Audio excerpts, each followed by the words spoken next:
ఇంత దరిద్రమైన పరిపాలన ఎప్పుడు మేము చూడలేదండి. ముఖ్యమంత్రి 14 సంవత్సరాల ముఖ్యమంత్రి, ఈయన 16 సంవత్సరాల ముఖ్యమంత్రి, 40 సంవత్సరాలు ఒక్క మెడికల్ కాలేజీ మీ హయాంలో ఒక మెడికల్గా తేలేదు. భారతదేశంలో కాదు, ప్రపంచ ఆర్థిక వ్యవస్థ అంతా కూడా దెబ్బతింది కరోనా వచ్చి. అయినా సరే ఏ సంక్షేమ పథకాన్ని కూడా క్యాలెండర్ ప్రకారం మరి అమలు చేసిన ముఖ్యమంత్రి ఎవరున్నారంటే జగన్మోహన్ రెడ్డి గారు. మీరు ఉపయోగపడుతున్నారు, ప్రజలకు ఏ రకంగా మేలు చేస్తున్నారు అనేది చెప్పి చంద్రబాబు నాయుడు గారు నాణ్యమైన మద్యం అందిస్తామన్నారు. మరి అది ఎంతవరకు కరెక్ట్ అనేది మీరు ఆలోచించండి. మీరు చూసిన అభివృద్ధి ఎక్కడా కనపట్లేదుగా ప్రజలకి. ఇవాళ గత ప్రభుత్వంలో జరిగిన మామూలుగా అభివృద్ధి కన్నా ఈ రోజున జరిగేది సగం కూడా లేదనేది. మిడిల్ క్లాస్ వాడు మళ్ళీ కింద స్థాయికి వెళ్ళిపోతున్నారు. ప్రజలందరూ కూడా ప్రతి ప్రభుత్వం మీద ఎంతో కొంత వ్యతిరేకత ఉంటుంది అధికారంలో ఉన్న పార్టీకి. కానీ 18 మాసాల్లోనే ఇంత వ్యతిరేకత ముట్టకట్టుకోవడం అనేది ఇక్కడే ఈ తెలుగుదేశం పార్టీని గమనిస్తున్నాం. మీరు చేయకపోతే తేపోయారు. మరి మెడికల్ కాలేజీలు 17 మెడికల్ కాలేజీలు మహానుభావుడు. మీ టైంలో మీరు 40 సంవత్సరాల ముఖ్యమంత్రి, 14 సంవత్సరాల ముఖ్యమంత్రి, ఈయన 16 సంవత్సరాల ముఖ్యమంత్రి, 40 సంవత్సరాలు ఒక్క మెడికల్ కాలేజీ మీ హయాంలో ఒక మెడికల్గా తేలేదు. తేకపోగా జగన్మోహన్ రెడ్డి గారు మహానుభావుడు కరోనా టైంలో మరి 17 మెడికల్ కాలేజీలు తెచ్చి కరోనాను కూడా ఆరోగ్యశ్రీలో జాయిన్ చేసి అంత ప్రాణాలు పోసి మరి ఈరోజు 17 మెడికల్ కాలేజీలను పోరాడి తెచ్చుకుంటే వాటిని కూడా ప్రైవేట్ పరం చేయటువంటి పరిపాలన ఇంతకంటే దారుణమైన పరిపాలన ఎక్కడ ఉండదు. మరి చూడండి ఒకసారి, మరి మీరు చూడండి, మీరు ఒకటి కాదు ఏదైనా చూసుకోండి. భారతదేశంలో కాదు, ప్రపంచ ఆర్థిక వ్యవస్థ అంతా కూడా దెబ్బతింది కరోనా వచ్చి. అయినా సరే ఏ సంక్షేమ పథకాన్ని కూడా క్యాలెండర్ ప్రకారం మరి అమలు చేసిన ముఖ్యమంత్రి ఎవరున్నారంటే జగన్మోహన్ రెడ్డి గారు. మరి అదేవిధంగా స్కూల్స్, నాడు నేడు స్కూల్స్ కానివ్వండి, మెడికల్ కాలేజీలు ఏదైనా సరే జగన్మోహన్ రెడ్డి గారి పరిపాలనకి దీనికి అసలు నక్కకి నాగలోకానికి ఉన్న సంబంధం ఉంది. ఈరోజు ఆరోగ్యశ్రీని కూడా తీసుకెళ్లి ఇన్సూరెన్స్ కంపెనీలకు ఇచ్చారంటే ప్రభుత్వం అసలు ఉందా లేదా చూడండి. ఒకటి కాదు, ఆరోగ్యశ్రీని కూడా తీసుకెళ్లి ఇన్సూరెన్స్ ఇటువంటి ప్రభుత్వ బాధ్యత ఏంటి చెప్పండి. విద్య, వైద్యం, వ్యవసాయం, ఈ మూడు వ్యవస్థలు కూడా పట్టించుకున్నప్పుడు ఎందుకు మనకి అధికారం పెత్తనం చేయడానికి, ప్రజల మీద నడవడం, ప్రజల డబ్బుల మీద మనం పెత్తనం చేయడానికి పరిపాలన చేసినట్టు తప్ప ఇంత దరిద్రమైన పరిపాలన ఎప్పుడు మేము చూడలేదండి.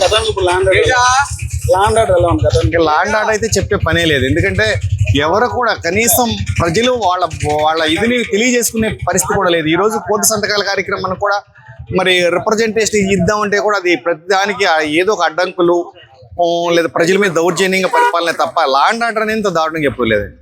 మీరు ఉపయోగపడుతున్నారు, ప్రజలకు ఏ రకంగా మేలు చేస్తున్నారు అనేది చెప్పి మీరు గమనించాలని మేము రిక్వెస్ట్ చేస్తున్నాం. మేము డిమాండ్ కాదు, మేము రిక్వెస్ట్ చేస్తున్నాం, మీరు గమనించాలని చెప్పి. ఎంత దారుణంగా ఉందంటే ఇవాళ మద్యంలో నాణ్యమైన మద్యం అందిస్తారంట. ఎప్పుడైనా చంద్రబాబు నాయుడు గారు ఆ రోజు జగన్మోహన్ రెడ్డి గారు నాణ్యమైన విద్య అందిస్తామని చెప్పి జగన్మోహన్ రెడ్డి గారు అంటే చంద్రబాబు నాయుడు గారు నాణ్యమైన మద్యం అందిస్తామన్నారు. మరి అది ఎంతవరకు కరెక్ట్ అనేది మీరు ఆలోచించండి. మరి వాటిని ఎక్కడికెక్కడికే బెల్ట్ షాపులు అన్నీ కూడా మేము బంద్ చేస్తాం అన్నవాళ్ళు ఇవాళ సందుకో బెల్ట్ షాప్ అయిపోయింది. ఎక్కడ చూసినా బెల్ట్ షాపులు, మద్యం వేరులై పారుతుంది. ప్రజలందరూ కూడా నాణ్యమైన మద్యం అనుకుంటున్నారు. వాళ్ళందరూ కిడ్నీలు పోయి నానా హాస్పిటల్ పాలు అయిపోయి నానా బాధపడుతున్నారు ప్రజలందరూ కూడా. ఇవాళ మీరు నిజంగా నాణ్యమైన మంది ఇస్తే మందాగోళ్ళందరూ హాస్పిటల్ పాలు ఎందుకు అవుతారు? కిడ్నీలు బాగొట్టుకొని వాళ్ళ కుటుంబాలు ఎంత బాధపడుతున్నారో మీరు ఆలోచించండి. పడుతున్నాయి ఇలా చెప్పుకుంటూ ఆ పోర్ట్లు కనపడుతున్నాయి, ఫిషింగ్ హార్బర్లు కనపడుతున్నాయి. ఇలా చేసుకుంటూ పోతే మరి జగన్మోహన్ రెడ్డి గారు చేసినటువంటి అభివృద్ధి కనపడుతుంది తప్ప మీరు చూసిన అభివృద్ధి ఎక్కడా కనపడలేదుగా ప్రజలకి. ఇవాళ ఇప్పటికీ దాదాపుగా సంవత్సరంలోనే పూర్తి వ్యతిరేకత వచ్చేసింది. జగన్మోహన్ రెడ్డి గారిని పాపం ఏదో అనుకున్నారు, కానీ ఇవాళ ప్రజలందరూ కూడా నిజంగా బాధపడుతున్నారు. ఎటువంటి విధానాన్ని, ఎటువంటి ముఖ్యమంత్రిని మనం కోల్పోయాము. ఆ రకంగా మంచి పరిపాలనించి ముఖ్యమంత్రిని పోగొట్టుకొని ఇవాళ కూటమి తెచ్చుకొని ఆ కూటమిని కాదు ఇవాళ ఆ నెత్తున గోటం పెట్టుకున్నట్టుగా ఉన్న పరిస్థితి ఏర్పడింది. మరి ఇవన్నీ కూడా గమనించి మీరు ప్రజలకు మేలు చేయండి అంతే తప్ప ఎంతసేపు ఎంత అప్పు తీసుకొద్దామా, ఏది ప్రజల దగ్గర నుంచి మినిస్టర్లు, మీ నాయకులు, ఈ తెలుగుదేశం నాయకులు వీళ్ళే బాగుపడుతున్నారు తప్ప, వాళ్లే సంపాదించుకున్నారు తప్ప ప్రజలకు మేలు చేసే పరిస్థితి ఎక్కడ కనపట్టలేదు. ఎలా ఉంది 18 కాలంలో పరిపాలన? ఎంత దారుణంగా ఉంది, అంత దారుణంగా ఉందండి. ఏ వ్యాపారాలు లేవు.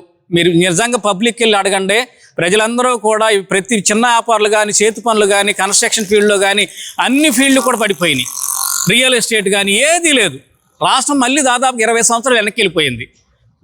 20 సంవత్సరాలు మేమంటాం కాదు, ఇవాళ సాక్షాత్తు కూటమికి ఓట్లు వేసినటువంటి ప్రజలు కానీ, నాయకులు కానీ వాళ్ళే అంటున్నారు ఇవాళ రాష్ట్రాన్ని చంద్రబాబు నాయుడు గారు 20 సంవత్సరాలు వెనక్కి తీసుకెళ్ళిపోయారు.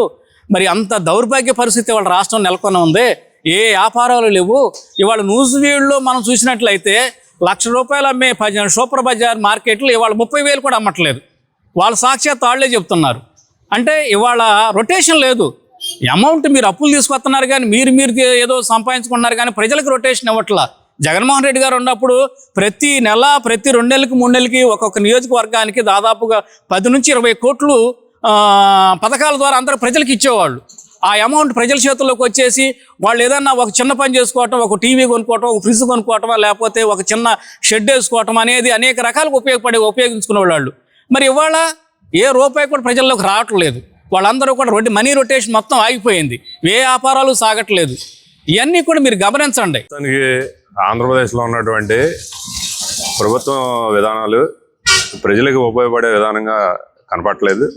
ఇంకొకటి ఏంటంటే రాజశేఖర రెడ్డి గారు చేసినటువంటి ఆరోగ్యశ్రీ కానీ ఈ రోజున చూస్తూ ఉంటే పేద ప్రజలకి ఎటువంటి వైద్యం కూడా అందట్లేదు. అదేవిధంగా మీరు మా మెడికల్ కాలేజీల గురించి మీరు అడిగారు కాబట్టి ప్రైవేట్ పరం అనేది ఎప్పుడు వాళ్ళు మామూలుగా పేషెంట్ల మీద భారం అనేది పెరుగుద్ది. ఇంకోటి ఏంటంటే పేద విద్యార్థులు చదువుకోవడానికి అవకాశాలు తగ్గుతాయి.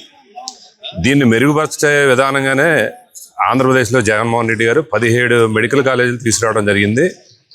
తీసుకొచ్చిన వాటిని పేద ప్రజలకి ఉపయోగపడేది, ప్రజలకి ఆరోగ్యానికి ఉపయోగపడేటువంటి మంచి ఉద్దేశాన్ని ఇవాళ గవర్నమెంట్, చంద్రబాబు గారి గవర్నమెంట్ తూట్లు పడుతుందనేది మేము భావిస్తున్నాం. ప్రజల్లో కూడా అదే విధంగా ఉంది. ఈ కోటి సంతకాలు కార్యక్రమం కూడా గ్రామాల్లో ప్రజలు ఉవ్వెత్తున సంతకాల కార్యక్రమం చేసి ఆంధ్రప్రదేశ్లో ఉన్నటువంటి మెడికల్ కాలేజీలు మామూలుగా ప్రైవేట్ పరం చేయొద్దని ప్రతి ఒక్కరు కూడా కోరటం జరిగింది. దీని మీద ఈ రోజున ఏలూరు ఆఫీస్ నుంచి వైఎస్ఆర్ పార్టీ ఆఫీస్ నుంచి గవర్నర్ గారికి మా జగన్మోహన్ రెడ్డి గారు ద్వారా ఈ కోటి సంతకాలు ఈ రోజున అప్పచెప్పడం అనేది జరుగుతుంది. పరిపాలన అనేది ఇచ్చిన వాగ్దానం అనేది నెరవేర్చడంలో విఫలమైంది. అలాగే లా అండ్ ఆర్డర్ గాలికి వదిలేశారు. మామూలుగా ఆరోగ్యశ్రీ అనేది పేద ప్రజలకి అందన ద్రాక్షలాగా మిగిలింది. అలాగే ఈ రోజున ఉన్నటువంటి గ్రామాల్లో కానీ మామూలు పట్టణాల్లో కానీ ఏ విధమైనటువంటి అభివృద్ధి కార్యక్రమాలు కూడా జరగట్లేదు. వాళ్ళు ఏంటంటే మేమేదో చేస్తున్నాము, మేమేదో మామూలుగా రోడ్లు వేస్తున్నామని చెప్తున్నారు. రోడ్లన్నీ కూడా గోతులమయంగా ఉన్నాయి. మామూలుగా ఇప్పుడు గత ప్రభుత్వంలో జరిగిన మామూలుగా అభివృద్ధి కన్నా ఈ రోజున జరిగేది సగం కూడా లేదనేది వ్యక్తపరుస్తున్నాం. అలాగే ప్రజల్లో కూడా చాలా వ్యతిరేకత ఉంది. దీన్ని మామూలుగా వాళ్ళు రెక్టిఫై చేసుకోకపోతే గ్రామాల్లోకి టీడీపీ నాయకులు కానీ మామూలుగా అలాగే ఎమ్మెల్యే కానీ వచ్చినా కానీ వచ్చే పరిస్థితులు కనపట్లేదని చెప్తున్నాం. పరిపాలన ఎలా ఉందనేది ప్రజలు చూస్తూనే ఉన్నారు. సామాన్య మానవుడు ఇవాళ బతికే పరిస్థితి లేదు. గతంలో జగన్ గారు ముఖ్యమంత్రిగా ఉన్నప్పుడు దిగువ మధ్య తరగతి వాళ్ళు కూడా మిడిల్ క్లాసు ఆ పై స్టేజ్కి రావడం జరిగింది. ఇవాళ ఈ కూటమి ప్రభుత్వంలో మిడిల్ క్లాస్ వాడు మళ్ళీ కింద స్థాయికి వెళ్ళిపోతున్నారు. ఎందుకంటే సరైన పథకాలు లేవు, పథకాలు అమలు కూడా సరిగ్గా లేదు. జగన్ గారి గవర్నమెంట్ ఉన్నప్పుడు ప్రతి వాడికి పార్టీలకు అతీతంగా, కుల మతాలకు అతీతంగా అందరికీ న్యాయం జరిగింది. ఈ ప్రభుత్వంలో ఎవరికి కూడా వాళ్ళకి తప్ప వాళ్ళు చేసుకోవడం, ఆ తెలుగుదేశం కార్యకర్తలకి పని చేసుకోవడం తప్ప మిగిలిన వాళ్ళకి చేస్తున్నా ఏం లేదు. జగన్ గారు 17 మెడికల్ కాలేజీలు తీసుకొచ్చారు. చంద్రబాబు గారు 3 టర్ములని ముఖ్యమంత్రి చేశాను, 40 ఏళ్ళ ఇండస్ట్రీ అని పెద్దగా చెప్తారు. ఆయన ప్రతి సందర్భంలో మాట్లాడతారు. జగన్ గారు 17 మెడికల్ కాలేజీలు తీసుకొచ్చిన వాటిని ఈ రోజున ప్రైవేట్ పరం చేస్తున్నారు. ప్రైవేట్ పరం చేయడం వలన మెరిట్ విద్యార్థికి న్యాయం జరగదు, మెరిట్ విద్యార్థికి అన్యాయమే జరుగుద్ది. ఖచ్చితంగా ఈ 17 మెడికల్ కాలేజీ గవర్నమెంట్ హ్యాండ్ ఓవర్లో ఉండాలి. నిరుపేద కుటుంబం నుంచి వచ్చిన వాళ్ళు కూడా ఎంబీబీఎస్ చదివి డాక్టర్ అవ్వాలి.